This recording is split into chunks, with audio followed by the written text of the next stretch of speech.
एक शापित गांव था जहां लोग न दिन में खाना खा पाते थे और न ही रात को, क्योंकि जो भी खाना खा लेता उसके सामने अचानक पीला पहलवान नाम की एक आत्मा आ जाती और उसकी जान ले लेती थी। लेकिन जो नहीं खाता वह भूख से मर जाता। पूरा गांव डर और भूख के बीच फंसा हुआ था। उसी गांव में रायस्टार और ज्ञान नाम के दो दोस्त रहते थे। दोनों कई दिनों से ठीक से खाना नहीं खा पाए थे। चेहरों पर कमजोरी साफ दिखाई दे रही थी। एक रात दोनों खेत की ओर गए ताकि डर से दूर बैठकर सोच सकें कि क्या करें। तभी अचानक ज्ञान चक्कर खाकर जमीन पर गिर पड़ा।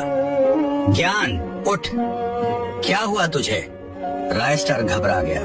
वह उसे तुरंत अस्पताल ले गया। डॉक्टर ने जांच करके कहा, इसने कई दिनों से कुछ नहीं खाया है। अगर अभी कुछ नहीं खिलाया गया तो यह नहीं बचेगा। रायस्टार के मन में डर और उलझन दोनों थे। अगर खिलाऊंगा तो आत्मा मार देगी, अगर नहीं खिलाऊंगा तो भूख मार देगी। थोड़ी देर बाद ज्ञान को होश आया। उसने कमजोर आवाज में कहा, मुझे भूख लगी है। रायस्टार की आंखों में आंसू आ गए। उसने कांपते हाथों से उसे खाना खिला दिया। कुछ ही पलों बाद बाहर से भारी कदमों की आवाज आई। धड़ धड़ धड़। रायस्टार बाहर भागा पर वहां कोई नहीं था। हवा अजीब तरह से चल रही थी। जब वह अंदर लौटा तो उसका दिल रुक सा गया। ज्ञान जमीन पर निश्चल पड़ा था। ज्ञान, उठ, मजाक मत कर। लेकिन ज्ञान अब कभी नहीं उठने वाला था। अगले दिन उसका अंतिम संस्कार कर दिया गया। उसके बाद हर रोज गांव में किसी न किसी की लाश मिलने लगी।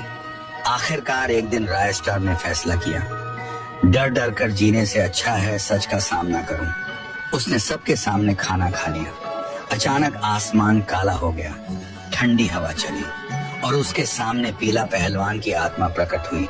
तूने खाना खा लिया, अब तू नहीं बचेगा। रायस्टार डरा नहीं।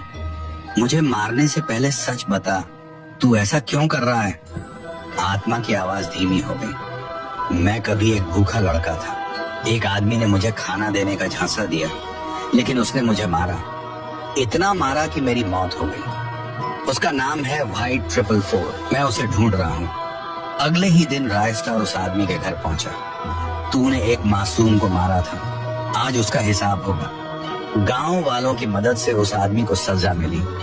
उस रात के बाद पीला पहलवान की आत्मा फिर कभी दिखाई नहीं दी और सालों बाद पहली बार गांव में लोग बिना डर के खाना खा पाए।